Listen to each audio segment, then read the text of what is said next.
next honoree of this evening is Safak Pavey. She is being recognized for her accomplishments in the category of contribution to children, world peace, and/or human rights. Let's watch video for more details.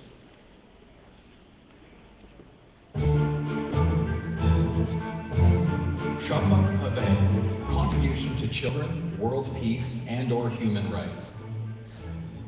Safak Pavey grew up in Istanbul, Turkey, surrounded by writing and the arts. She ventured to Switzerland to pursue higher education. However, a tragic train accident left her with only one arm and one leg. During her recovery, she learned to live independently and completed her master's studies at London School of Economics while working to pay for her tuition and medical treatments. After her recovery, she renewed her passion for journalism and human rights. She was one of the first Turkish columnists for an Armenian newspaper in Turkey. She began editing books and producing a variety of documentaries on topics such as refugee rights and multiculturalism. Pavey's career led her to work for the United Nations High Commission for Refugees. She participated in humanitarian work in Africa and the Middle East. In Somalia, Sudan, and Syria, she helped establish youth education and child rights programs. Her grassroots efforts placed her in refugee camps in Afghanistan, Iraq, and Iran, and she participated in landmine cleaning projects in Lebanon. Her experience led her to found the UN Interagency Support Group for the Convention on the Rights of Persons with Disabilities. Pavey's work brought her recognition, and she became the first appointed secretary to the UN Committee on the Rights of Persons with Disabilities. Her efforts have made a significant impact in ending social prejudices toward the disabled in Turkey and abroad. Pavey has since departed the UN to take the role of Deputy of Istanbul, becoming the first disabled female member of the Turkish parliament. She was sworn in with great applause from all political parties. Pavey continues to advocate for the disabled in organizations throughout Europe. She proves that the disabled have personal dignity and the ability to overcome their obstacles. Her exceptional optimism inspires those around her to see a future with equal rights for all.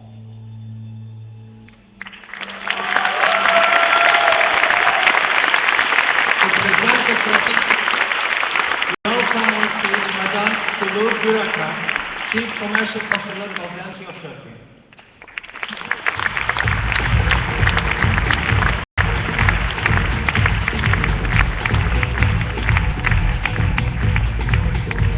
Ladies and gentlemen, please welcome Safak Pavey.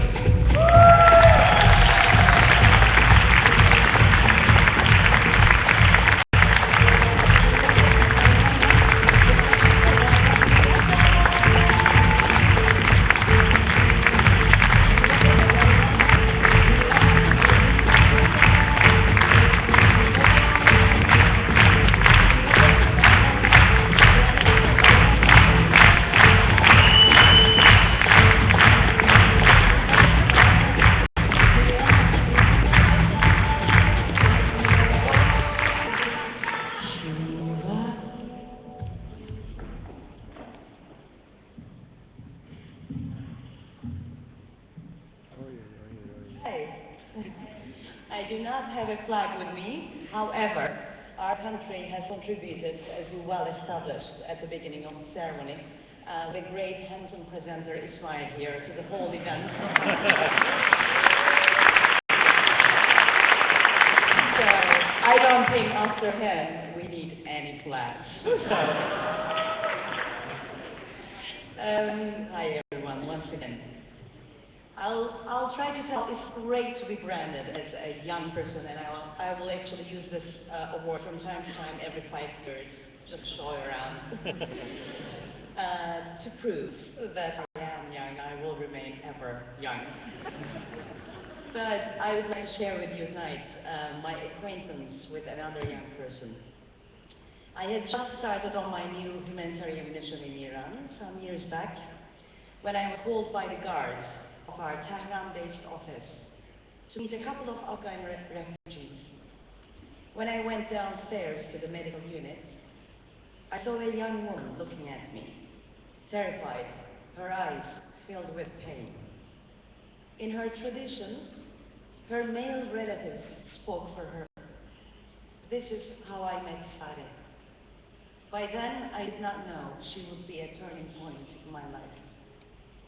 Sitare had a medical problem related to her internal organs, and they wanted a female doctor to examine her. As we arranged for her long treatment process, I met her quite frequently, and she began to talk with me slowly.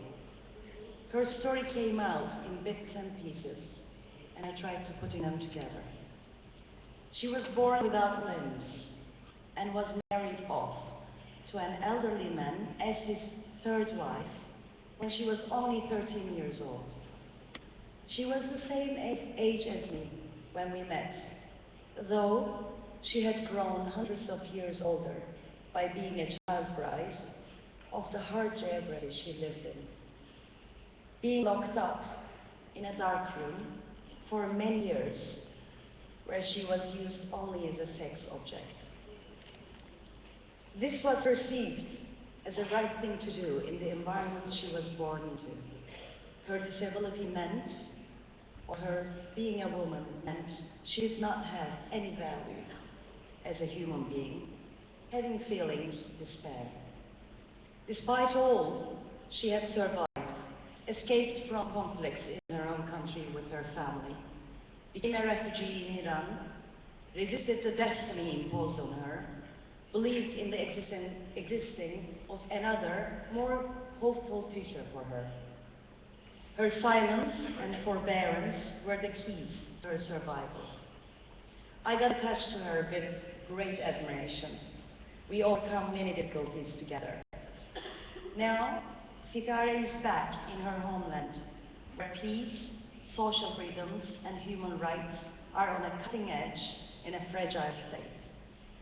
She's telling other girls in Afghanistan the possibility of another life, other than being a child bride. Sitare's journey is one of my most important inspirations. I do not have big ideals. Simply put, wherever I go, I'm searching for Sitares. And believe me, they are hard to find amongst the dust of extraordinary human disasters caused by human beings that have covered the face of the earth today. I believe what I can do to try elevating one person is more precious than targeting unreachable mountaintops. I shall continue to contribute in humanity's big adventure with my small experiences for human rights. My mission is not over. In another capacity, there is now another girl of 13 years old who has been raped by 24 men. And just 2 days ago, the higher court decided that she has played a part in this crime by being a calling person and inviting these men to rape her at the age of 13. Now, at this higher court decision, this is my new mission, and I shall continue to find Sitares in my life. Wishing that one day, humankind will not need to talk about human rights, holding up to better moral values. We shall start thinking, hopefully one day, about rights for all life forms surrounding us as being part of nature ourselves. So therefore, I receive this esteemed award on behalf of all Sitares, all little girls who are raped and who have not found justice, who I meet in each experience as I step forward in my own story. I know that they are the true laureates. Thank you.